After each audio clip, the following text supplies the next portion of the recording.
시청자 여러분 안녕하십니까. 집중진단 강원의 송승용입니다. 내년 전국 동시지방선거가 오늘로 꼭 1년 앞으로 다가왔습니다. 8번째 맞는 지방선거인데요. 강원도의 정치권도 서서히 기지개를 켜고 있습니다. 앞으로 1년 뒤 강원도의 정치 지형 어떻게 바뀔지 궁금해하시는 분들 많으실 텐데요. 그래서 앞으로 1시간여에 걸쳐 이 문제를 집중 진단해볼까 합니다. 오늘 세 분 모셨습니다. 허소영 강원도의회 더불어민주당 원내대표 나오셨습니다. 네, 반갑습니다. 허소영입니다. 네, 다음은 심상화 강원도의회 국민의힘 원내대표 나오셨습니다. 네, 반갑습니다. 심상화입니다. 네, 마지막으로 나철성 강원 평화경제연구소 소장 나오셨습니다. 반갑습니다. 네, 지방선거 이제 1년밖에 안 남았습니다. 먼저 두 분 의원님께 질문을 좀 드려볼까 하는데요. 허소영 의원님, 심상화 의원님 두 분 모두 지난 지방선거에서 이제 처음으로 강원도의회에 입성을 하셔가지고 벌써 3년이 지났습니다. 한 번씩 소감을 좀 들어볼까 하는데요. 허소영 의원님 어떻게 보내셨습니까? 네, 요즘에 그 3년 전 선거운동 할 때 SNS에 올렸었던 장면들이 다시 올라오기를 하고 있어서 그때의 제 모습을 저절로 돌아보게 되는 그런 시간을 갖고 있습니다. 거리에서 새벽마다 만났던 어르신들 또 경로장에서 뵀던 분들 모두 그 제게 주었던 많은 응원과 또 지지의 마음들을 제가 잘 담아서 지금 하고 있는가 많은 반성도 하고 있고요. 3년 전 후보로서 마음속에 품었던 뜨거운 어떤 열정 그리고 그 첫 마음이 끝까지 무겁고 또 그 깊게 끝까지 같이 가야겠다라는 생각을 하고 있고요. 공약도 지금 어느 정도 진행되고 있지만 그러지 못한 부분들에 대해서는 마무리 잘해야겠다라는 생각으로 가고 있습니다. 네. 네, 심상화 의원님 어떻게 보내셨습니까? 네, 저는 이 자리가 좀 감회가 새로운데요. 2018년 제가 도의회에 처음 이제 입성을 하고 나서 우리 양구 군수님하고 여기에서 아마 그 도의회 초선도 의원하고 기초 이제 단체장 초선 그 장님하고 이제 토론을 한 게 기억이 납니다. 먼저 이제 2020년도 강원도 이제 재정 자립도가 한 25%밖에 되지 않습니다. 전국이 이제 한 45%가 되는데요. 근데 강원도 이제 가계부채가 지금 1조가 그 강원도 이제 채무가 1조가 넘어섰고 가계부채가 지금 22조가 넘어섰습니다. 이런 걸 보면서 이제 3년 동안 제가 무엇을 했나 이런 걸 돌이켜 보게 되면 강원도민들께 좀 송구스럽다는 말씀을 드리고요. 저는 야당 이제 원내 대변인으로서 2년 또 원내 대표로 1년을 지금 바쁘게 지금 보내고 있습니다. 또 요즘에 이제 우리 강원도민에 대한 정당 지지도를 보게 되면 우리 야당 국민의힘에 대한 지도가 조금 높게 나오고 있는 것 같습니다. 하여튼 더 분발해야 될 것 같고요. 우리 적은 인원이지만 강원도의 우리 국민의힘 의원들께서 각자 각 상임위에서 열심히 한 결과가 아닌가 이렇게 보여지고 있고 또 3년간의 의정 활동을 뒤돌아보게 되면 사실 부족한 점도 굉장히 많습니다. 이 부족한 점을 메우기 위해서 강원도민의 목소리에 더욱더 귀 기울이면서 마지막 의정 활동을 잘 하려고 노력하고 있습니다. 열심히 하겠습니다. 네, 두 분 초선 의원으로서 사실 쉽지 않은 길을 걸어오셨습니다. 원내대표 막중한 책임도 맡고 하여튼 강원도정 잘 굴러갈 수 있도록 옆에서 감시와 견제도 또 게을리 해오지 않으셨고요. 네, 고생 많으셨습니다. 자, 나철성 소장님께 이번엔 좀 여쭤보겠습니다. 차기 대통령 선거일이 내년 3월 9일입니다. 그리고 이제 지방선거가 그보다 석 달 앞서서 6월 1일에 실시가 되죠. 이러다 보니까 사실상 내년 지방선거는 대선 결과가 어떻게 나오느냐에 따라서 크게 달라질 것이다. 이런 관측들이 많이 나오고 있지 않습니까? 실제로 강원도에서도 대선 후보가 이미 출마하시겠다는 분이 두 분이나 나왔고요. 어떻게 보십니까, 내년 선거? 예.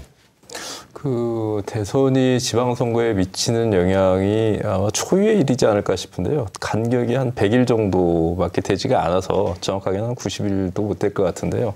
아무튼 직접적 영향권에 들어와 있다라고 이렇게 판단하는 게 맞을 것 같습니다. 그 얘기는 결국 대선의 승리자가 지방선거 승리에 직접적인 영향을 미칠 것이다라고 하는 좀 판단이 드는데요. 대신에 이제 그 결과에 대한 부분들은 약간의 차이는 있을 것 같습니다. 가령 대선에 있어서의 승부가 박빙의 차, 가령 뭐 48대 52로 나온다든가 아니면은 그에 준하게 나올 경우에는 강원도 같은 경우에는 선거의 판세가 더 치열한 이 전선의 양상이 나타나지 않을까 좀 판단이 되는데요. 그 이유는 뭐냐고 한다면 지난 10년 동안 거의 모든 선거는 현 여당이 몰승을 했다라고 이렇게 평가를 했을 정도로 일방적으로 승리를 해왔던 그런 과정들이었거든요. 특히 지난 지방선거 같은 경우에는 뭐 4분의 3 도원에 달하는 이 민주당 의원들을 당선시키기도 했는데요. 대신에 지난 국회의원 선거를 분석해 보면 예상과 다르게 춘천과 원주 같은 경우에도 신승을 했다고 할까요? 그리고 나머지 지역 같은 경우에는 이 야당 의원들이 국회의원 의석을 차지하는 이러한 흐름들을 하면서 적극적으로 반격의 양상들이 좀 나타나고 있는데 그 중앙의 승부수가 내년 6월에 펼쳐지는데 한편으로는 대선에 직접적 영향에도 있고 또 역사적으로 보자고 한다고 시간적으로 보자고 한다면 그 영향권에서 좀 더 벗어나서 치열한 쟁투가 좀 벌어질 것들은 기정사실이 아닌가 이렇게 좀 판단이 됩니다. 네. 지금 최문순 강원도지사를 비롯해서 이광재 국회의원까지 강원도에서도 대선 출마자가 2명이나 나왔습니다. 이런 부분은 영향을 미치지 않을까요? 어떻게 보십니까?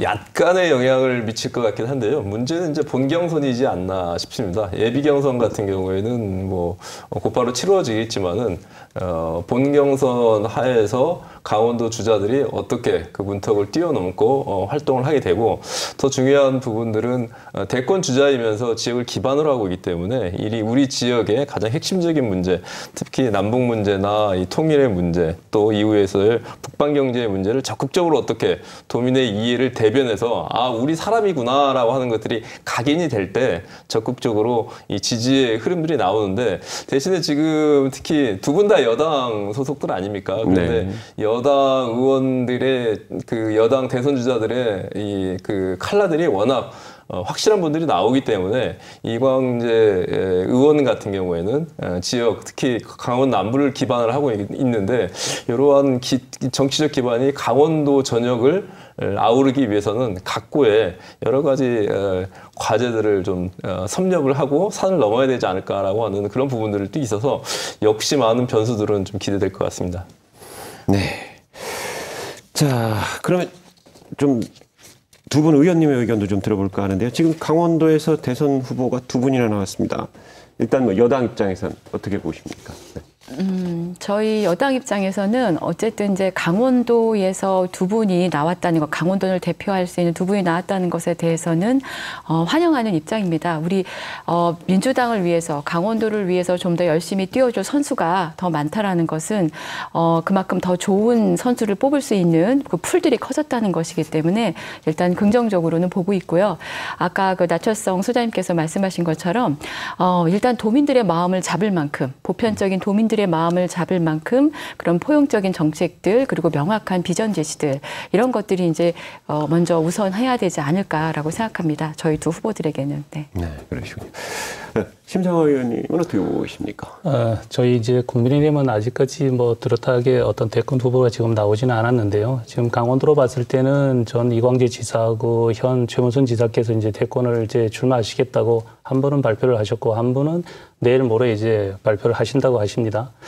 그런데 뭐 이광재 지사야 지금 현직 국회의원 신분으로 지금 하는 거에 대해서는 저희가 뭐 이런 의견을 내기가 좀 어렵지만 현직에 있는 우리 최문순 지사께서는 지금 본인이 이제 1년 남은 거에 대해서 우리 강원도의 현안 이슈가 굉장히 많지 않습니까? 어려운 그 사업에 대한 지금 표리하는 사업도 많은데 거기에 좀 집중하는 게 좀 우선일 것 같고요.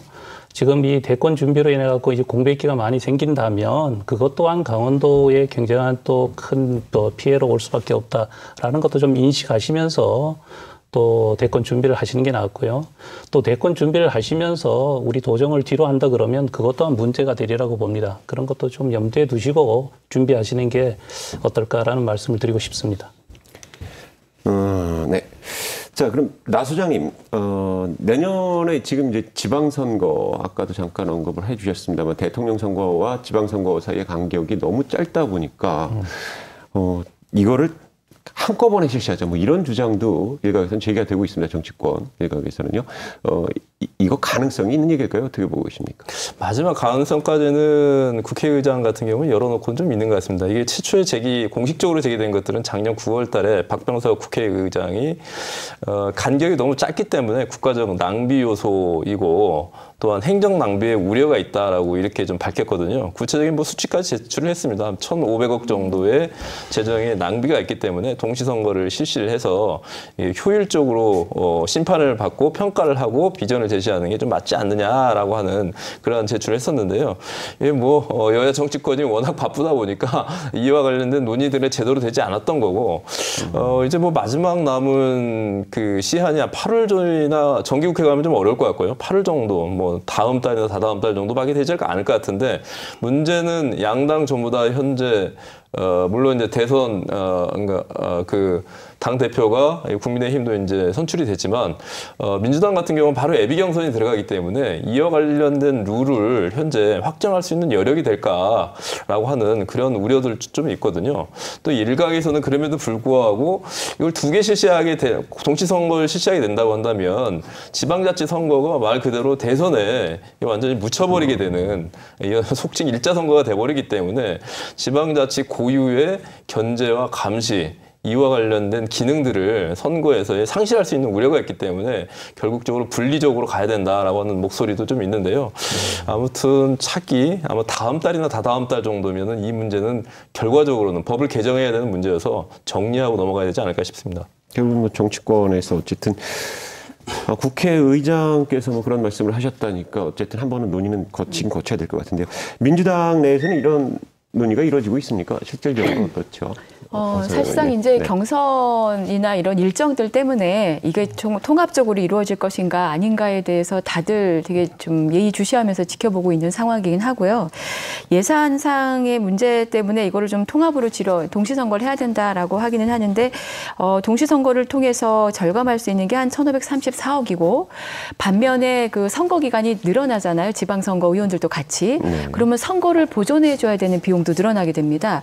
보존 비용이 한 1,500억이 되는 거죠. 그래서 사실은 예산 절감의 효과는 그렇게 크지 않을 수는 있다. 다만 행정력이라든지 여러 가지 집중되었던 그 부가적인 것들을 좀 조정하는 그런 효과는 있을 거다라고 볼 수는 있고요. 아무래도 이제 말씀하신 것처럼 지방선거가 대선에 너무 좌우되는 무정하는 그런 우려도 있을 수가 있고 또 정책 경쟁보다는 정당이나 혹은 대선 후보에 같이 따라가는 그런 그 문제도 있을 수가 있고요. 그다음에 좀 더 이제 궁극적인 하나를 본다 그러면은 자치단체장 같은 경우에는 당선인으로 결정된 다음부터 한 3개월 정도의 시간이 흘러야 이제 자기 그 임기가 개시가 되는 거잖아요. 네. 예. 그럼 이제 그 기간에 공백이 좀 크다는 거죠. 거기에서 오는 여러 그 뭐 행정의 어떤 그 공백도 이제 무시할 수는 없다라는 겁니다. 그래서 국회와 정당 간의 논의가 조금 더 활성화되고 그 전제에는 이제 예산이나 행정력이라는 효율성뿐만이 아니라 어떤 구조가 국민들의 선택을 좀 더 올바르게 그 유도해낼 수 있을까 하는 부분에 대해서 더 심도 깊게 고려를 해야 되지 않을까 생각합니다. 네. 야당 입장은 어떠신가요? 요즘 논의가 좀 어떻게 진전이 되고 있는지. 예, 그 대선과 이제 지방선거를 이제 실시하려면 이제 그 대선을 3개월 미룰 수는 없지 않습니까? 그럼 지방선거를 3개월을 이제 앞당겨야 된다는 이제 문제가 발생되는데요. 여기에 대해서는 첫 번째는 이제 예산에 대한 문제가 있을 것이고 두 번째는 허 대표님께서 말씀하신 행정의 공백에 대한 이런 문제도 있을 것 같습니다. 지금 그 3개월을 물리적으로 앞당기는 것은 여러 가지 그 문제가 있을 것 같고요. 그렇게 되면 각 지방자치단체마다 이제 그 혼란이 있을 것입니까? 그게 행정에 대한 문제고 행정이 잘못된다 그러면 결국 이제 뭐 전 국민이고 각 도민들 뭐 시민들께서 이제 피해를 볼 수밖에 없는데요. 이런 것을 지금 어차피 국회에서 논의 과정을 거쳐야 되고 국회에서 이제 의결을 해야 되는데 국회의원들께서 이제 좀 정파적 결정을 하지 말고 여기에 대해서 국민들의 의견도 잘 수렴하고 이래서 어떤 것이 정말 우리는 강원도는 강원도 발전이고 또 우리 대한민국 발전에 선거 문화에 어떤 게 도움이 되는지는 이런 게 참 오기 쉽지 않은 그 일정이 온 것 아니겠습니까? 누구도 예측하지 못했었던 건데 이거를 좀 지혜를 모아야 될 것이고요. 다시 한번 부탁드리고 싶은 것은 국민의힘 지금 국회에서는 국민의힘 다수당을 차지하고 있지 않습니까? 그래서 이건 정말 그 여당 야당에 대한 정파적 결정을 하지 말아야 된다라는 것을 이 자리에 들어서 한번 말씀드리고 싶습니다. 네. 맞아요. 그 정파적인 결정을 하지 말아야 될 또 하나의 중요한 것 중에 하나가 사실 선거구 획정 문제도 있습니다. 네, 선거구 획정. 선거구 네. 획정도 너무 그 후보들이 그 어디에 어떻게 입후보를 해야 될지 혼란스러울 만큼 너무 마지막까지 밀고 가다가 하는 경우들이 있는데요. 여태까지는 이전까지는 사실은 이제 국민의힘 전신의 당에서 다수를 차지하고 있을 때 상당히 이제 늦게까지 해왔던 바가 있었고 저희가 이번에 또 다수가 되어 있는 상황에서 저희는 내부적으로 그런 촉구안을 내기도 하고 했기 때문에 양 당에서 적극적으로 지선이 아주 그 착실히 준비될 수 있도록 지원하는 것도 되게 중요할 것 같습니다. 정파를 넘어서. 네. 예, 정파를 넘어서 당연히 이루어져야 되고요. 지금 뭐 대선이 어떻게 보면 지방선거고 대선의 결과가 지방선거에 큰 영향을 미칠 수밖에 없지 않습니까? 지금 3개월 차이되기 때문에 지방선거를 잘 준비하는 것이 결국 대선 정권 우리의 입장에서는 정권 창출이고요. 또 대선에 좋은 결과가 나오면 3개월 뒤에 지방선거에 좋은 결과가 나오리라고 저는 생각을 하고 있습니다. 두 분의 원내대표님들이 계시니까 좀 제안을 하고 싶었던 게 있는데요. 네, 나철성 선장님. 지난 국회의원 선거 때 가장 커다란 문제가 됐던 게 바로 그 누더기 선거구였지 않습니까? 네. 말도 안 되는 선거구를 바로 선거 직전에 불과 한 보름 남겨놓고 결정을 한 관계로 해가지고 이제 파행과 파행을 겪었었는데요. 이번 같은 경우에도 지역에서 정확한 목소리를 내지 않는다고 한다면 또 그와 같은 상황들이 발생할 여지가 크거든요. 예전에도 뭐냐면 국회의원 선거뿐만 아니라 시도의원 선거구 역시 마찬가지로 이러한 문제들이 발생했기 때문에 물론 바쁘시겠지만 특히 이 문제와 관련돼서는 두 분의 여야 원내대표님들이 계시기 때문에 강원도의 목소리를 지금부터 적극적으로 일정과 내용들을 가지고 가고 필요하다고 한다면 토론회도 좀 개최를 하고 하면서 이와 관련된 부분들은 차기에 나오는 예비선거 주자들에게도 공정한 기회가 될 수 있고 또 예측 가능한 우리 그 유권자들에게는 판단할 수 있도록 그와 관련된 준비들을 하반기에 중요 의제로 아젠다로 설정을 해서 좀 구현해 주셨으면 하는 요청과 요구를 꼭 드리고 싶습니다. 네. 네. 자, 그러면 어쨌든 뭐 과제는 남아 있긴 합니다만 그 시기가 현재로서는 6월 달로 정해져 있고 지선의 시기는 준비를 하셔야 될 겁니다. 여당 입장에서 요즘 보면은 국민소통 민심경청 프로젝트라고 하고 계시죠? 네. 어떻게 준비하고 있어요? 국민소통 민심 경청 프로젝트라고 쓰고 읽기는 쓴소리 듣겠습니다라고 저희가 그런 의미로 지금 진행을 했고요. 지난주 25일에 발대식을 치르고 강원도 전역에서 지역구마다 거리 당사, 이동 당사 개념으로 도민들의 목소리를 들었습니다. 보궐선거에서 저희 패인이 무엇이었을까? 어떻게 생각하십니까? 그다음에 현 정부의 정책에 대해서 어떻게 생각하십니까? 그리고 어떤 현안을 우선 개선해야 하겠습니까? 등을 여쭈었는데요. 저희로서는 상당히 아픈 질문이었고 또 예상했던 그런 답변도 많이 주시기도 했습니다. 이렇게 전국에서 수집된 내용들을 모아서 중앙당에서는 정책 자료로 활용하게 될 건데요. 진행하면서 많은 쓴소리도 듣고 동시에 이제 또 격려 얘기도 들었습니다. 설문에 동참해 주신 분들께 진심으로 감사드리는데요. 아무래도 저희가 정부 여당으로서 더불어민주당이 더 큰 책임을 지고 있기 때문에 기대와 무게를 실은 말씀들을 많이 해주시지 않으셨을까 싶고 모든 논의들은 하나도 소홀하지 않게 잘 반영할 수 있도록 애쓰도록 하겠습니다. 네. 야당도 어떻게 좀 지선 준비에 본격적으로 나서고 계시나요? 어떻게 하십니까? 네, 저희들은 일찍부터 나섰고요. 그래서 저희들이 국회의원 수라든가 또 우리 광역의원 수, 기초의원 수가 적다가 보니까 아직까지 여러 가지 이제 도민들한테 전달되는 게 좀 국민의힘이 민주당보다는 조금 늦어질 수 있다고 이렇게 생각을 하는데요. 더불어민주당이 이제 국민소통하고 민심 경청을 하겠다고 이제 나선 것에 대해서는 저는 정말 훌륭하다고 생각을 합니다. 저는 깜짝 놀랐어요. 어떻게 국민의힘에서 저런 기획을 했을까라고 하는데. 민주당에서요? 네네. 그래서 제가 보니까 이 쓴소리를 이제 듣겠다고 하셨지 않습니까? 사실 우리 강원도에서 국민의힘에서 쓴소리를 굉장히 많이 했습니다. 그런데 우리 강원도의 민주당에서는 우리 국민의힘 쓴소리를 잘 듣지 않으셨거든요. 그런 것도 좀 들었으면 강원도 재정에 대한 강원도 행정이 좀 더 나아졌을 것이다 라고 생각을 하고요. 지금 저희 이제 국민의힘은 당 지도부를 이제 새로 선출하는 그 전당대회가 이제 진행되고 있고요. 6월 11일 날 당대표하고 최고위원을 선출하는데 이제 많은 지금 뭐 우리 허 대표님께서도 아시고 우리 나 소장님께서도 아시겠지만 지금 굉장히 흥행을 하고 있지 않습니까? 젊은 이제 바람도 들고 또 청년에 대한 정책도 많이 지금 나오고 있습니다. 강원도에서 많이 지금 우리 정책을 우리가 좀 가져와서 활용을 해야 될 그런 좋은 정책도 제가 사실 굉장히 많다고 보고 있거든요.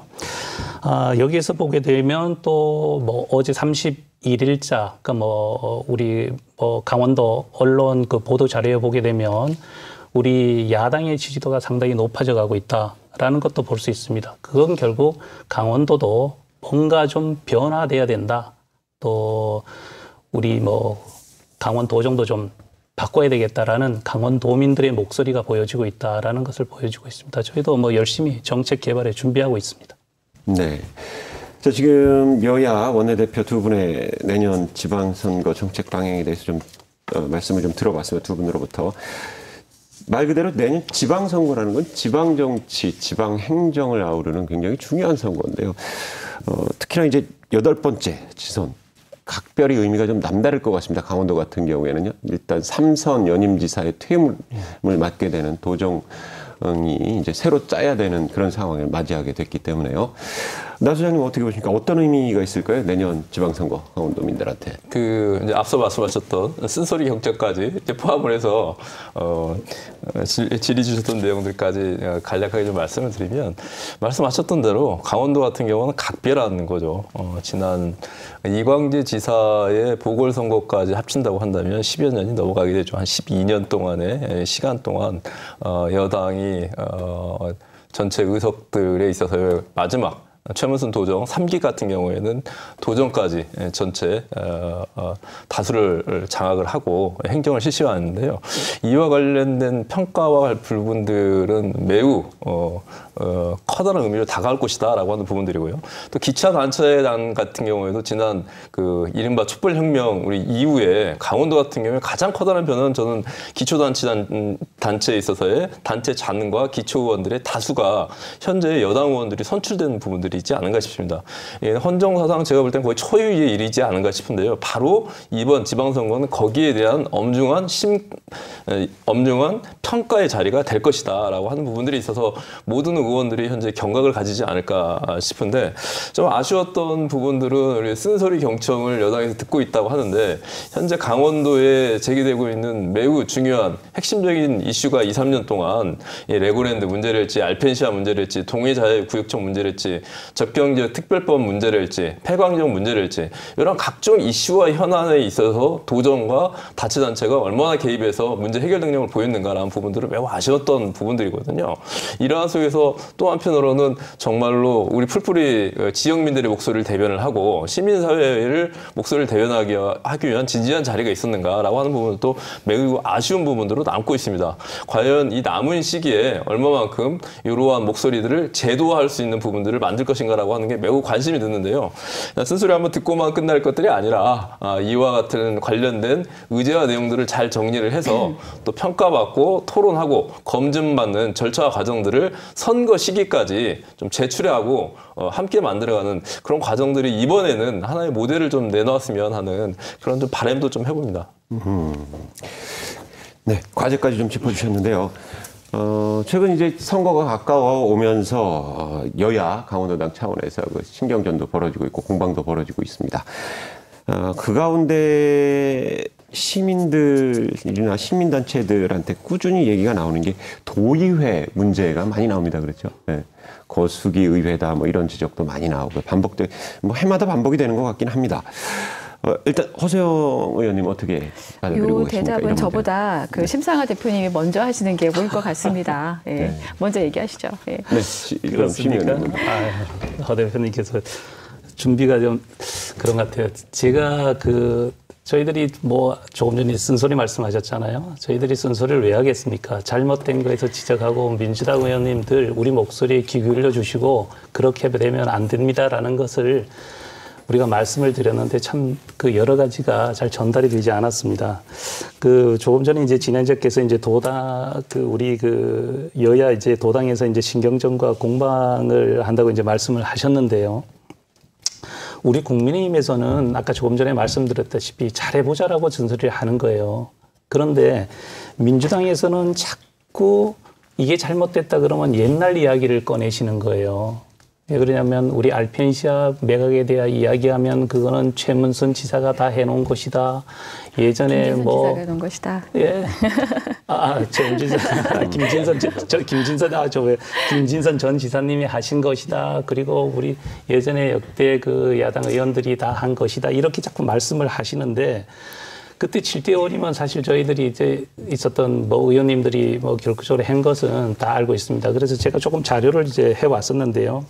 그래서 자꾸 우리 이제 야인이 되신 김진선 지사를 이야기하시는 것보다는 지금 현재 우리 최문순 지사가 이제 취임하시면서 알펜시아라든가 여러 가지 레고랜드에 대해서 성공시키고 그 정상화시키겠다고 약속을 하시고 취임하시지 않으셨습니까? 그런 게 대해서 방점을 짚고 가야 되는데 자꾸 옛날 이야기를 돌려서 그런 말씀을 드리고요. 한 가지를 제가 더 팩트를 말씀드리자면 2006년 11월에 강원도 의회가 이제 김진선 도정의 몇 가지 이제 외자유치 사업에 대한 행정사무 조사권을 발동했습니다. 그런데 그 이유가 뭐냐면요. MOU를 맺었는데 우리 김진선 그 도정에서 MOU를 맺으면서 외자유치 사업에 대해서 이제 제대로 추진되고 있지 않다는 것이었어요. 그래서 행정사무조사 결과를 보게 되면 일부 사업성에 대해서는 불투명한 외자 유치에 대해서는 취소를 공고를 했고 또 어떤 사업은 오히려 지원을 늘려가기로도 결의를 했습니다. 이게 회의록에 보면 나와 있는데요. 그때 도의원 전체 40명 중에 30명이 이제 한나라당 의원이 있을 때 이야기거든요. 그런데 이제 지금 바꿔서 보고 지금은 최문순 도정에 있어서 레고랜드라든가 알펜시아, 동해안권 경제자유구역, 한중 문화타운, 정동진 차이나드림 시티 등등이 주요 외자 유치에 있어가지고 의혹이 점점 더 커지고 문제점이 있다라고 이제 다 같이 이제 공감을 하고 계시거든요. 그런데 민주당 도의원님들께서는 춘천 레고랜드 사업에 대한 행정사무조사를 발동한 국민의힘도 무시해버렸고 레고랜드 특위도 거부했고 또 더한 것은 우리 코로나19 특위도 또 거부했고 또 컨벤션 센터 건립은 절차상의 문제가 있는 걸 알면서도 본회의에서 또 거수기 역할을 한 거예요. 그러다 보니까 우리 강원도의 민주당 의원님들은 우리 10대 의회 의회에 있어갖고 거수기라는 오명을 벗어나기가 굉장히 어렵습니다. 이런 데 있어가지고 과연 예전에 우리 한나라당 의원님들을 욕할 것이 아니라 김진선 전 도지사에 대해서 책임을 물을 것이 아니라 지금 현재 본인과 그리고 최문순 지사가 어떻게 마무리할 것인가에 대해서 좀 더 견제와 감시가 이루어져야 된다라는 말씀을 드리고 싶습니다. 네, 의원님 답변이 좀 네, 그동안 가능하시겠습니까? 10대 들어와서의 여러 이슈들이 있었죠. 그리고 이제 지사님께서도 이제 마지막 10대 본인이 초선할 때부터 하려고 했었던 여러 사업의 어떤 완결점을 이제 삼선을 하면서 이루고 싶었었던 것이 있어서 아마 조금 어떤 측면에서는 무리해서 추진한 것들도 있고 또 그 무리해서 추진한 것들에 대해서 또 여당으로서 더 큰 무게를 가지고 힘을 실어주거나 했던 것도 아마 없지 않아 있었다는 것을 인정은 합니다. 의회는 견제와 감시라고 하는 본연의 역할도 있지만 여당의 역할은 집행부의 좋은 정책에 대해서는 좀 힘을 실어줘서 추진력을 가지고 진행할 수 있도록 하는 것, 그럼으로써 동시에 책임을 지는 것에 있다고 생각을 합니다. 그래서 사실은 매번 의회에서 하는 결정에 대해서 저는 정말 무겁게 하고 있습니다. 심상호 의원님께서 아시는 부분이 아마 있을 거라고 생각을 하는데요. 거수기 논란을 물론 피할 수 이유는 없을 거라고 생각하지만 민주당이 다수당이었던 10대 의회 이전에 의회에서도 상대적으로 10대 의회가 이전 의회에 비해서 상대적으로 공정하려고 했었던 노력 또한 없지 않았다는 것도 좀 말씀을 드리고 싶습니다. 5대 때부터 10대까지의 자료를 저도 찾아봤는데요. 현재까지 5대부터 현재까지 조례, 예산, 예결산안, 그리고 동의 승인안, 건의안, 결의안, 규칙안 등 여러 안건들에 대해서 원안 가결률을 좀 살펴봤습니다. 그 결과 5대 김진선 지사 초선 시절이었는데요. 여당이 한나라당이셨죠. 그때 원안 가결률이 86.3%였습니다. 그리고 6대 김진선 지사 때 여당 한나라당 시절 그 원안 가결률이 89.5%였습니다. 7대는 원안 가결률이 그때도 역시 한나라당이 여당이었는데요. 81.4%였습니다. 8대부터 10대까지가 저희 그 민주당이 이제 그 정권을 잡은 시기라고 볼 수가 있는데요. 이때 그 8대와 9대는 계속해서 여소야대로서 지금의 국민의힘의 전신의 당이 역시 다수의 시절이죠. 이때 역시 그 원안 가결률이 7대가 82.4 그리고 지난번 9대가 조금 더 내려가서 80.9긴 했습니다. 그러면 지금 10대 최문순 지사 3선인 지금 이 시점, 민주당이 여대 야소인 이 시점에는 원안 가결률이 어떤가 봤더니 81.2%였습니다. 평균적으로 봤을 때 국민의힘 전신이 여당의 시절에 원안 가결률이 명확하게 높았고요. 여소야대 시절의 원안 가결률도 심지어 지금보다 크게 차이가 나지 않는다는 점에서 본다고 하면 대체로 국민의힘 계열의 그 당들은 집행부의 정책에 대한 지지가 높은 편이지 않았나라는 판단을 할 수밖에 없다는 것이고요. 물론 앞으로 저희는 여당으로서의 책임감을 더 엄중히 느끼면서 지지할 것은 더 적극적으로 힘을 싣고 또 도민의 정서에 반하거나 과도한 사업들에 대해서는 신중하게 판단을 해서 의회의 견제 그러면서도 그 여당의 어떤 책임성을 더 강력하게 지켜나가도록 애쓰겠습니다. 그리고 이런 이제 그동안의 여러 가지 그 원안 가결률 그리고 또 우리 심상화 대표님께서 예전에 우리가 그 여당의 시절에 뭐 이런 것도 작동을 했었다, 조사권도 작동했었다라고 하셨던 것처럼 이제는 정말 당을 떠나서 우리 의회의 전반적인 수준 자체가 더 높아지고 그래서 우리가 조금 더 가슴에 두고 뛰어야 될 곳이 어딘가에 대한 고민들을 하게 될 만큼의 우리의 어떤 역량들이 높아지지 않았을까 생각을 합니다. 그래서 이제 한 1년 남았는데요. 1년 남은 시간 동안에 서로 어깨를 다른 방향에서 견주는 것이 아니라 같은 방향에서 그 협력적으로 그러면서도 정말 책임을 지는 그 공당의 역할들을 양쪽이 더 열심히 했으면 좋겠다는 생각을 합니다. 허 의원님 말씀을 들으면서 매우 실망감이 좀 큰데요. 지난 보궐선거가 있지 않았습니까? 그건 뭐 역대로 보기 드문 서울과 부산이라고 하는 우리나라에서 가장 큰 지역에서 대패를 한 거 아닙니까? 서울뿐만 아니라 부산에서는 무려 30%에 달하는 차이로 패배를 했던 거거든요. 그러면 강원도는 지금 어떠냐라고 본다고 한다면 지금 다르지 않는 거거든요. 지난 지방선거에서 강원도에서 민주당 의원들에게 얼마나 밀어줬습니까? 전체 득표율이 64%가 나왔습니다. 그런데 바로 어제 그 두 여론조사 기관에서 지방 여론에서 한 걸 밝혀간다고 한다면 지금 민주당 지지율이 24%밖에 되지 않습니다. 강원도에서. 무려 40%가 지금 3년 사이에 대변동이 일어났던 거거든요. 이러한 부분들이 왜 일어났는가라고 하는 부분들을 현재 민주당 강원도당과 강원도당 소속 도의원들은 정말 심각하게 고민을 해야 되는 거거든요. 저는 지난 보궐선거 끝나고 나서 강원도가 뭐가 변화될 줄 알았습니다. 바로 299회 그 임시회 때 보여줬던 모습들은 우리 강원도 도의원들도 이제 거수기 딱 떼고 자기 할 말을 하는구나. 원내대표님, 우리 호소영 대표님 나와가지고 최문순 지사의 실정도 문제 제기를 하고 강원 컨벤션 센터가 어떤 문제가 있었다라고 하는 것들을 하면서 표결까지 선명한 모습을 보여주는 거였습니다. 그런데 불과 한 달이 지나지 않고 바로 300회 정말로 도의회에 와서는 그 정말로 거수기라고 하는 그 표현들 같은 경우는 아까울 정도로 정말 도민들의 얼굴에 눈살을 찌푸리게 하는 행동들이 계속 나오고 있는데 이건 계속적으로 말의 성찬으로서 이게 끝날 것인가? 쓴소리를 100번 들으면 뭐합니까? 실행하지 않는다고 한다면.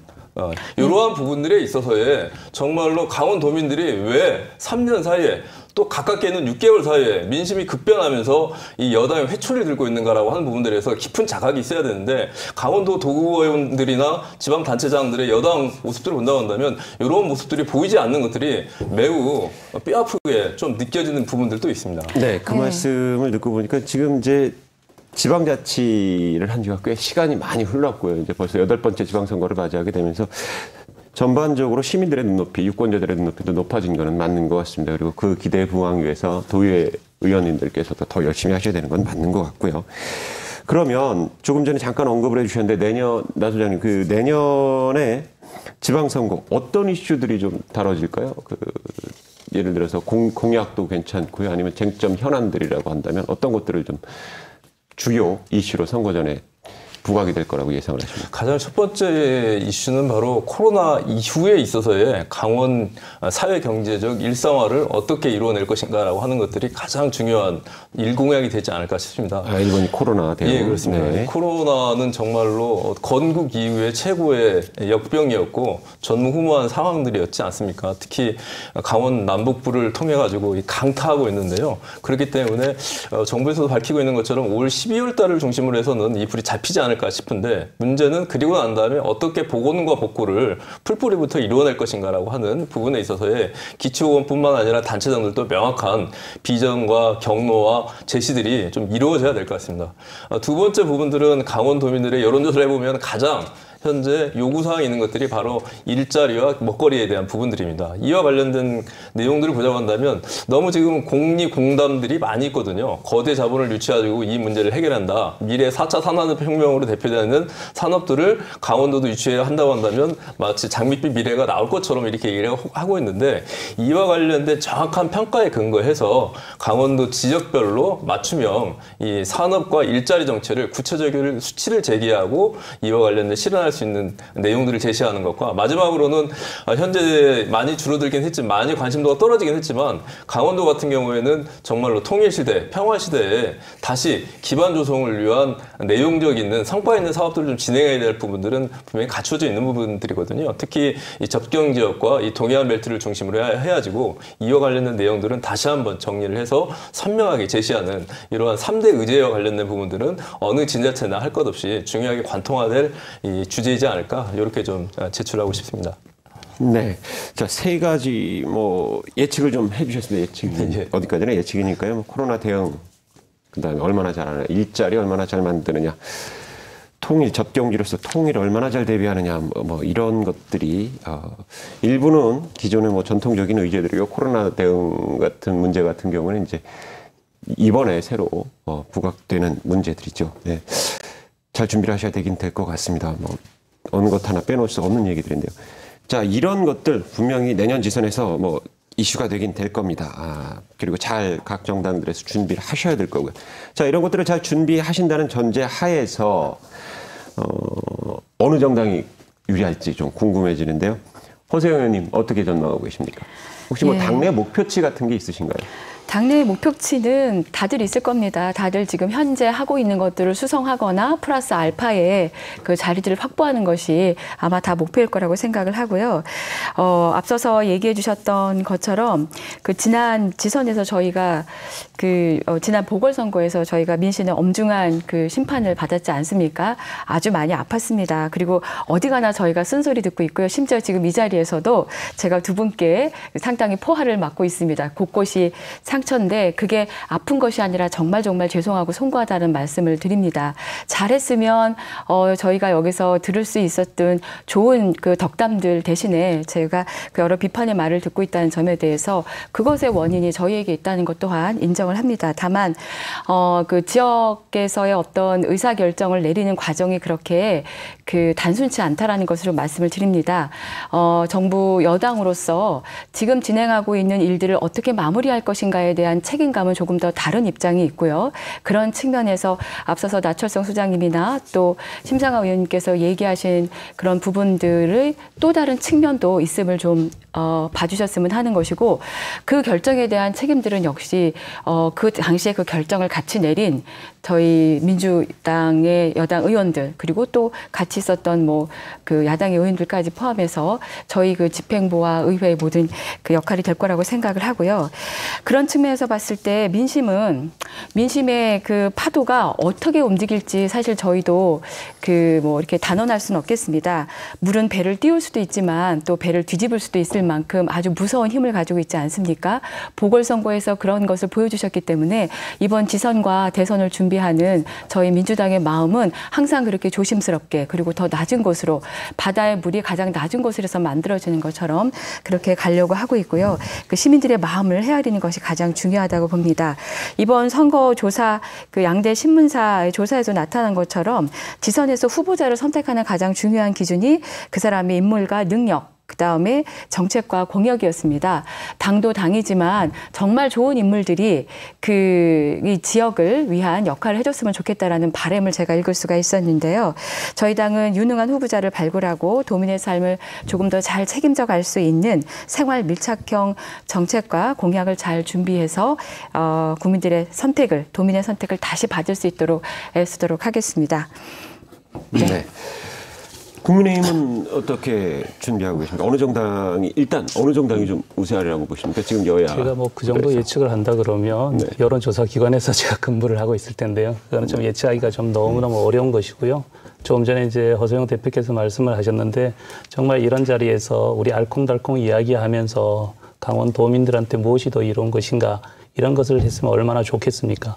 그런데도 좀 유감스럽게도 아까 하시는 말씀 중에 우리 뭐 6대 의회, 7대 의회, 한나라당에 있을 때 그리고 또 김진선 지사가 있을 때 그런 수치를 가지고 얘기하시면 그 가결을 가지고 그 힘이 안건에 따라서 좀 많이 또 차이가 날 수도 있거든요.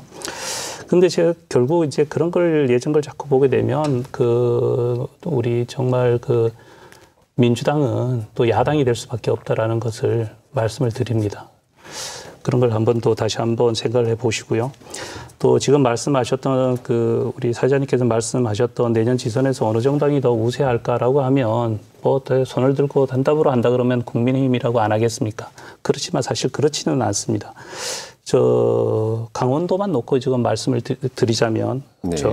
정말 우리 국민의힘 입장에서는 굉장히 좀 어려운 선거가 될 수도 있다라고 저는 뭐 보고 있습니다. 왜 그러면 도지사도 그렇고요. 도 교육감도 뭐 정당은 없지만 도 교육감도 뭐 성향적으로 좀 그렇고 또 춘천시장이라든가 원주시장, 삼척시장 중 12명의 시장 군수가 민주당 분이고요. 강원도의회 46명 중에 35분이 민주당 의원이고 또 다수의 기초의원분들이 민주당 의원님들이세요. 사실 기초의회까지 민주당이 다 장악을 하고 있는 상태거든요. 그런 거에 보게 되면 우리가 조직력에서도 좀 약할 것이고 결국 새로운 변화와 바람 또 우리 국민의힘에 대한 우리 강원도민이 이제 믿을 수 있는 그런 정책을 또 우리가 개발해야 되는 막중한 임무를 맡고 있는데 더한 것은 저희가 더 어려운 것 중에서는 최문수 지사님께서 10년 동안 여기서 지금 뭐 도지사 역할을 하시면서 민주당에 대한 대한 지지 기반을 뿌리 깊게 박아 놓으셨어요. 그런 걸 저희들이 지금 갑자기 한다는 것은 사실 쉽지만은 않습니다. 그렇지만 뭐 저희들이 어떻게 지금부터 이제 강원도민들과 함께 우리 강원도정이 또 강원도가 어떻게 나가야 될 건지 같이 머리를 맞대고 또 선거의 전략을 임하고 또 항상 더 낫고 또 겸손하게 또 목소리를 듣는 것이 결국 우리 지방선거에서 좀 더 정당이 유리하고 또 우리 강원도정을 우리 국민의힘에서 가져오는 그런 역할이 되지 않을까라는 생각을 해봅니다. 네. 자, 두 분 뭐 직접적으로 표현을 안 하셨습니다. 말씀 들어보면 어쨌든 현상 유지 이상은 다 하셔야겠다라는 각오신 것 같고요. 나철선 소장님은 어떻게 전망하십니까? 두 분이 워낙 점잖하게 말씀하시니까 저는 뭐 직접적으로 얘기를 해도 될 것 같습니다. 네. 제가 볼 때는 차기 선거는 아무래도 현재 야당인 국민의힘이 상대적으로 이번 선거에서 상당한 힘을 발휘하지 않을까라고 이제 보여주는데요. 그거는 이번 선거가 앞서 하셨던 것처럼 대선에 대한 바로 직전 연장선에 있다라고 하는 부분들인데 지난 국회의원 선거에서 강원도민들의 보였던 표심들 그리고 보궐선거 이후에 나타난 전체적인 여론 동향들 그리고 가장 중요한 부분들은 문재인 정부에서 지난 기간에서 나왔던 많은 문제들을 남은 기간 동안 어떻게 쇄신할 것인가라고 하는 비전과 방향들을 명확하게 좀 보여줘야 하거든요. 그런데 이와 관련해서 도 차원에서 보였던 모습들 같은 경우에는 이와 관련된 모습들이 그지 보이지 않는 것 같습니다. 그러다 보니까 현재 무려 40%나 차이 나는 이러한 그러니까 지난 8대 지방선거에서 민주당을 지지해줬던 그러한 그 여론 지지가 빠졌는데요.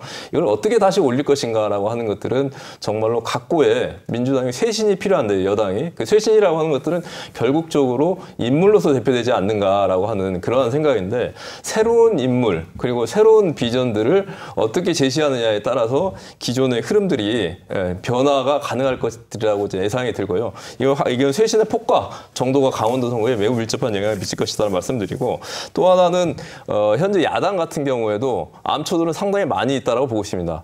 이 대선에서 다시 붕괴가 된다고 한다면 얼마든지 강원도에서 직접적인 영향을 미칠 수 있는 강원도의 유권자의 흐름들이 최근 연간 보면 그 진보 보수를 떠나서 매우 실용적인 성격들을 많이 나타나고 있기 때문에 이제 긴장의 부분들이 될 것 같다라는 생각이 좀 들고 또 하나는 역시 인물이지 않을까 싶습니다. 이제 구시대의 인물들보다도 참신한 인물들을 내세워서 여야 경합을 어떻게 이루어내는가 이목을 집중시키는가가 관건일 것 같습니다.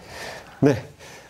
지금까지 1시간여에 걸쳐서 내년 지방선거 과제, 전망 여러 가지 진단해보는 시간을 가졌습니다. 자, 세 분 좋은 귀한 시간 내주셔서 좋은 말씀 감사드립니다. 고맙습니다. 고생하셨습니다. 고맙습니다. 감사합니다.